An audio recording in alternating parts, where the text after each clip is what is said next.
Robin Hood and the Swiss Revolt. The rolling green forests of Sherwood were alive with birdsong when a rider approached at a gallop, disturbing the morning calm. His cloak, bearing the insignia of a Swiss canton, fluttered in the breeze as he guided his exhausted horse into the camp of Robin Hood and his merry men. The man dismounted, clutching a rolled parchment, and fell to his knees before Robin, who stood sharpening his longbow. "My lord," the man gasped, his Swiss accent thick.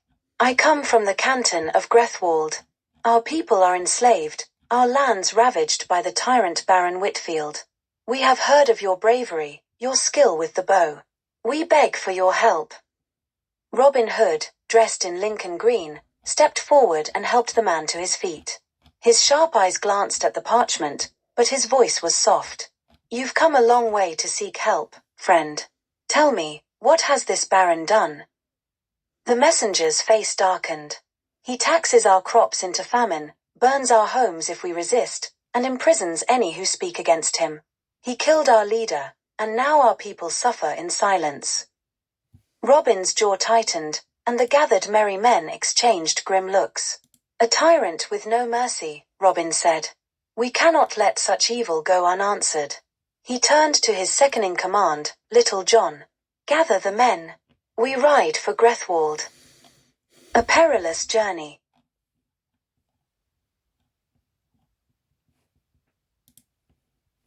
Crossing to the Swiss Alps was no small feat. Robin's band of outlaws, skilled as they were in navigating Sherwood, found the towering peaks and perilous trails of Switzerland a stark contrast. Snow crunched underfoot, and icy winds howled through the mountains. Will Scarlet, always quick with a quip, muttered through chattering teeth, "I hope this Whitfield fellow's worth freezing our toes off." "He will be," Robin replied, his breath misting. "Men like him thrive on fear.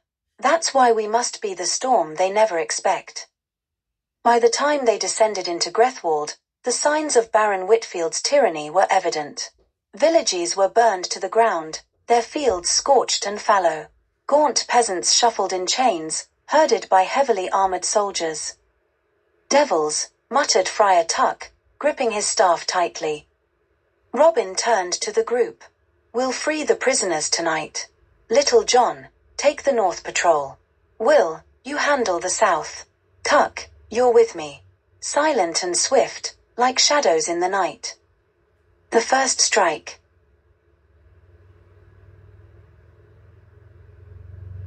As the moon rose, Robin and his men crept through the darkness.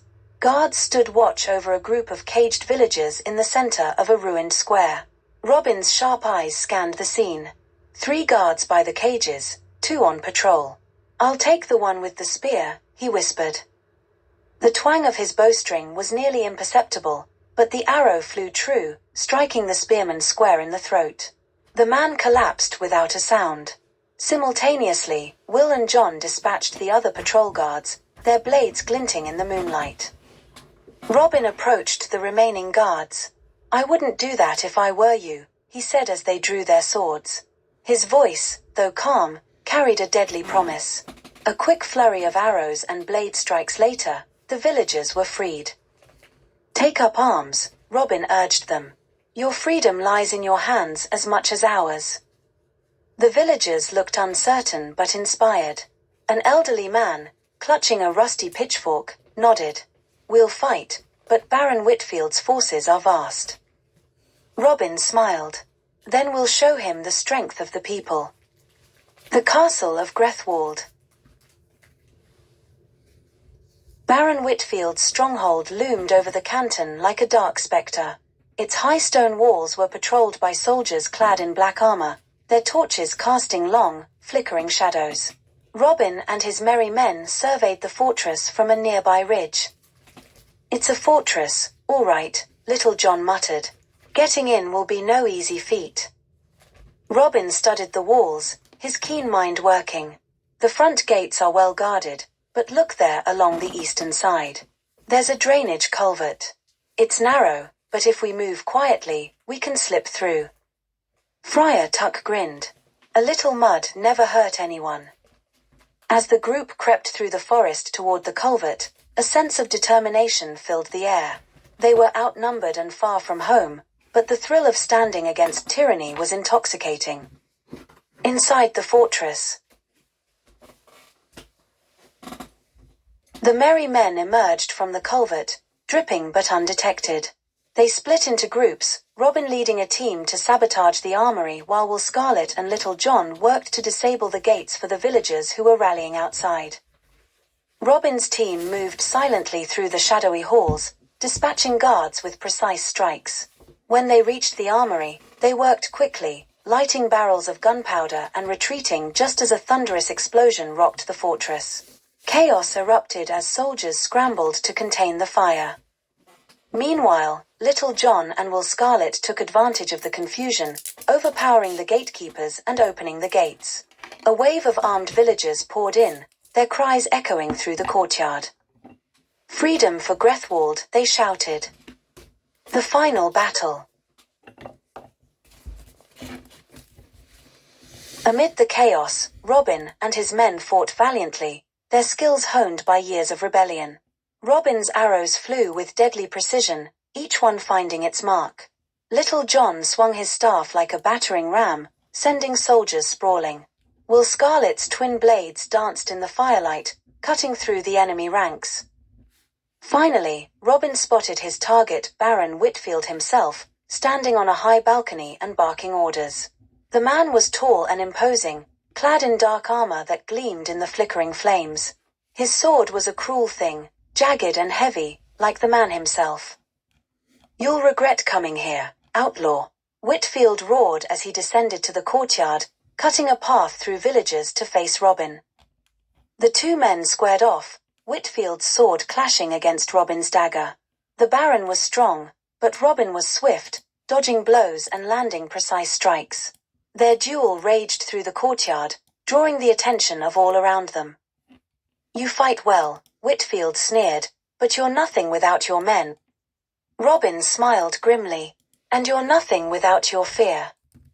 With that, Robin ducked under a wild swing and rolled to retrieve his bow. In one fluid motion, he knocked an arrow and loosed it.